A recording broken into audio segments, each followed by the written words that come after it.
Hello বন্ধুরা, আজকে পয়লা বৈশাখ উপলক্ষে আমার হাজবেন্ড আমাদেরকে নিয়ে ঘুরতে যাচ্ছে কোলাঘাট নদীর ধারে।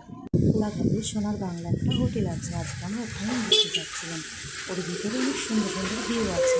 আজকে আমাদের সাথে একটা জিনিস হয়েছে, আমাদের মনটাই খারাপ হয়ে গেছে। আমরা যখন সোনার বাংলা হোটেলের ভিতরে যাচ্ছি, আমাদেরকে এন্ট্রি নিচ্ছে, ওদের কিছু নিয়ম চেঞ্জ করে দিয়ে এন্ট্রির নিয়ম চেঞ্জ করে দিয়েছে। এন্ট্রির নিয়ম হচ্ছে বিলটা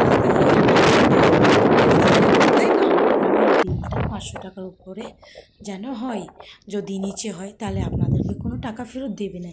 এক একজনকে 500 টাকা করে। তো আমরা তো খেয়ে দিয়ে গেছিলাম একটু দুপুরে বিকেল করে।